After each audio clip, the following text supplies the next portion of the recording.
Of 2009, Peggy King has a growing number of players interested in her promise of generational wealth. Signs of Peggy's own wealth are on increasingly stunning display. She always has diamonds on, diamond watches, diamond earrings, and not your common, like, nice pair of diamond earrings. I'm talking about, coming to America type diamond earrings.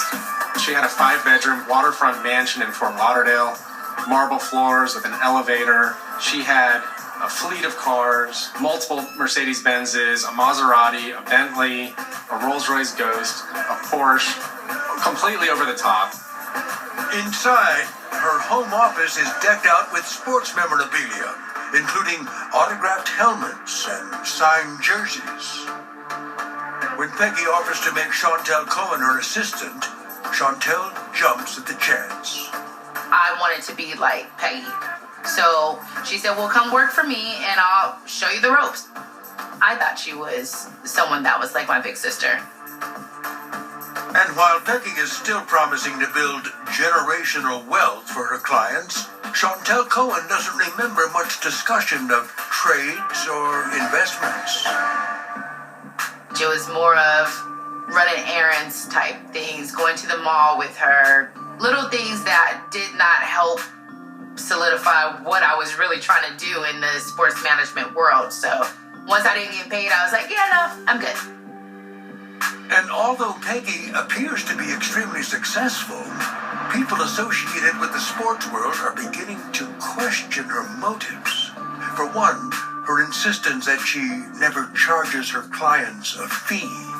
I thought it was weird. Like, who works for free? Like, why would you take on and deal with ex-wives and the child support office and filing taxes? My friend played in the NFL. He had 4 cars in his driveway. Peggy had 5 cars in her driveway. You don't want your financial advisor having a bigger house than you or having more cars than you. It just doesn't add up. All the same, Peggy keeps adding to her roster of clients. Once you get in the circle, you're sort of in. So once Peggy got one foot in the door, she sort of had free reign to meet all these other athletes.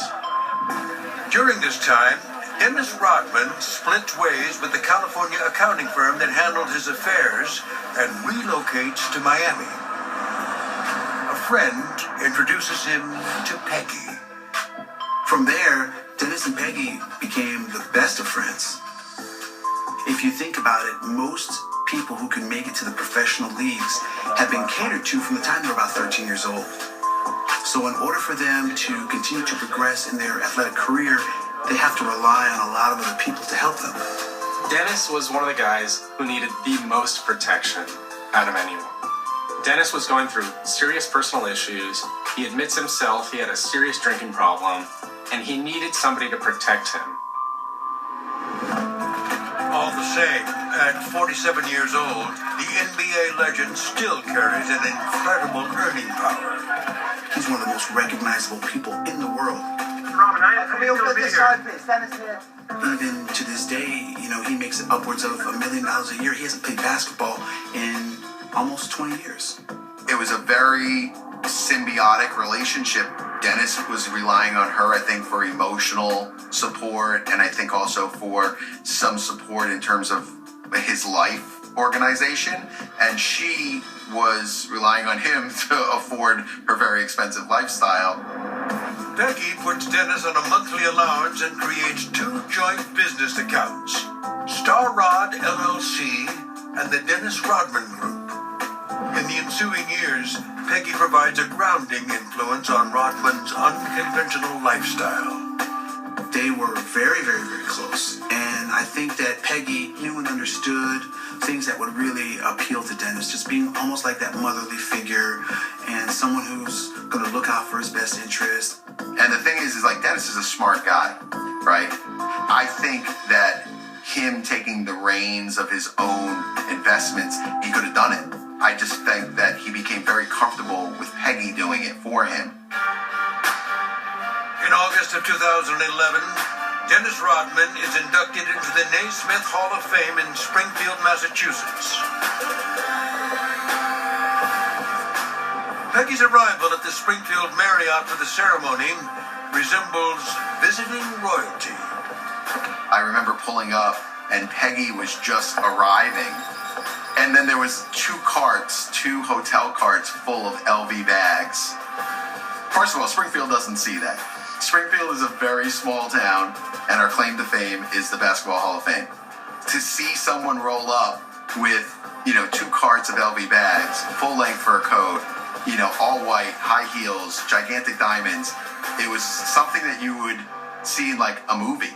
It was amazing. But Cohen recalls how the stunning portrayal of wealth triggered questions among Rodman's team.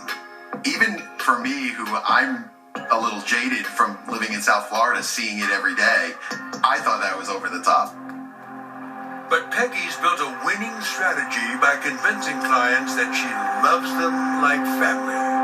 It takes a certain kind of person to get involved in this life because these guys need lots of energy, They're just big children with lots of money. And I bring a lot of love, I bring a lot of concern, and I bring a lot of knowledge because I do care. And after all the lights are turned off and they're not running up and down the football field or the court, I will be there long after that because I care. I really do. And that's the difference. When American Greed returns, Peggy slips up. And they